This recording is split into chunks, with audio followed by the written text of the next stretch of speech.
If you replay conversations in your head, you already know how it happens.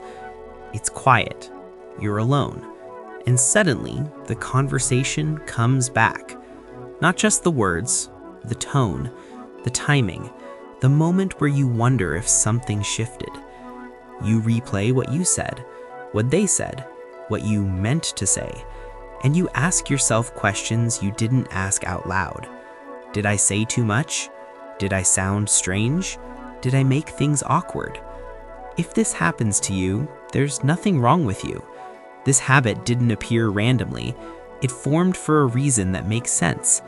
And today, we're going to understand it, not by judging it, but by listening to what your mind has been trying to do all along. Some people move through conversations lightly. Others feel them deeply. If you replay conversations, there's a good chance you're highly aware of social nuance. You notice subtle changes, a pause that lasts a second longer, a smile that doesn't quite reach the eyes. Your brain doesn't skim interactions, it absorbs them. This depth is often associated with high sensitivity, not emotional fragility, but emotional awareness. Your nervous system is tuned in. So when a conversation ends, your mind doesn't drop it immediately. It keeps listening. Replaying isn't fixation, it's processing. For many people, replaying conversations is connected to something learned early. At some point, you may have realized that saying the right thing mattered. Maybe mistakes were remembered. Maybe silence felt safer than honesty. Maybe approval felt conditional. Over time, your mind adapted. It learned to review interactions carefully, to double-check, to replay. This became an internal habit, not because you're insecure, but because you were paying attention. That inner voice asking, "Did I do okay?" isn't there to hurt you. It's there because it once helped you stay connected. Replaying conversations is often tied to how safe connection feels. If relationships have ever felt uncertain, your mind may search for reassurance after the fact. It scans conversations for clues. Was the bond strengthened? Was something damaged? Did I cross a line? This pattern is commonly linked to anxious attachment, not because you want too much, but because you value connection deeply. Your mind revisits moments to protect something important. It's not the conversation you're replaying, it's the relationship. For some people, replaying conversations has nothing to do with anxiety. It has to do with timing. Introverted minds often process after social interaction, not during it. While others decompress by talking, you decompress by thinking. If your life is busy, your mind may not get space to process until later. So when things finally slow down, the conversation resurfaces. Not to punish you, but to be understood. This isn't rumination by default, it's delayed processing.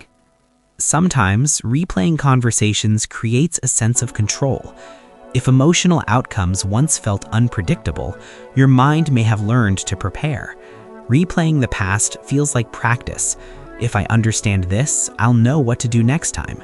This habit often develops in environments where emotional reactions were inconsistent.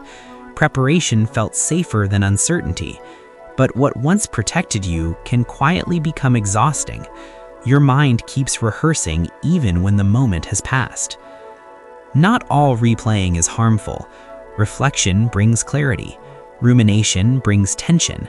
The difference isn't the thought, it's how your body feels while thinking it. If replaying leaves you tight, restless, or ashamed, your nervous system is asking for reassurance, not correction. You don't need to silence your thoughts, you need to calm the system creating them.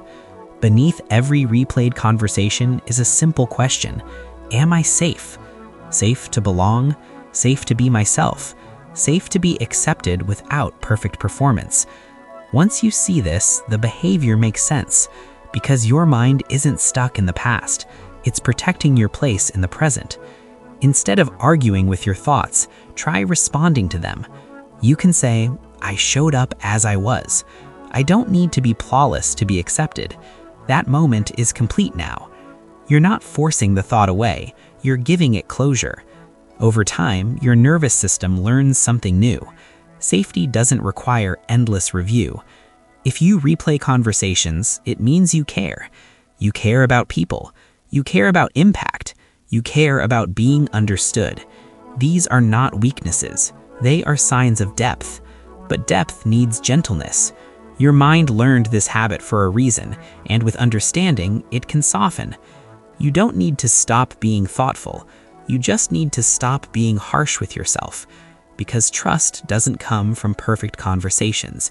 It comes from knowing you are allowed to be human, even after the conversation ends.